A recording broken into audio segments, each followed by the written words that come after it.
ఉచిత మంచినీరు, మధ్యాహ్నం అన్నప్రసాదం, అలాగే దూర ప్రాంతాల నుంచి వచ్చే ఆది, సోమవారాలు పంచరామాలు తిరిగే వాళ్ళు ఆఖరి దర్శనం మాది పెట్టుకుంటారు కనుకన వాళ్ళ కోసం కూడా మేము ప్రత్యేకంగా అల్పాహారం కూడా ఏర్పడడం జరిగింది. ఈ దీన్ని పూర్తిగా ఎమ్మెల్యే గారు మనకి గొప్ప సూచనలు చేశారు. ముఖ్యంగా సాయంత్రం వచ్చే వాళ్ళకి కూడా మీరు ఎట్టి పరిస్థితుల్లోనూ కూడా అల్పాహారం పెట్టాలి అని చెప్పేసి మా ధర్మత మండలం వారు కూడా చెప్పారు. వారు కూడా ఎప్పుడు ఉండి నిరంతరంగా ఉండి వీళ్ళు ఈ కార్యక్రమాన్ని పర్యవేక్షిస్తున్నారు.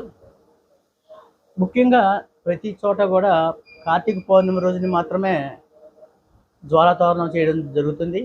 అయితే ఇక్కడ ఈ దేవస్థానం నందు పౌర్ణమి పౌర్ణమితో పాటు కృత్తిక నక్షత్రం ఉండవలసిన అవసరం ఉందని చెప్పేసి ఇక్కడ అర్చకులు చెప్పడం వల్ల, అదే ఆనవాయితీగా రావడం వల్ల, అంటే బుధవారం కాకుండా లక్షవారం 6వ తారీఖు సాయంత్రం ఈ జ్వాలాతోరణం కార్యక్రమం నిర్వహించబడుతుంది. కావున భక్తులందరూ కూడా గమనించవలసిందిగా కోరుచున్నాను.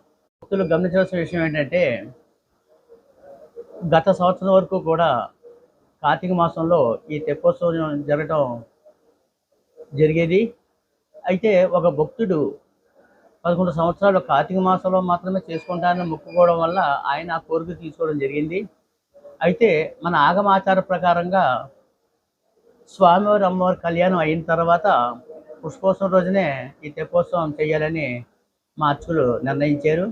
ఆ విధంగానే ఈసారి శివరాత్రి రోజుని ఈ శివరాత్రి కాలంలోనే ఈ కార్యక్రమం నిర్వహించడం జరుగుతుంది, ఈ తెప్పోత్సవ కార్యక్రమం. కావున భక్తులు కూడా గమనించవలసిందిగా కోరుతున్నాను.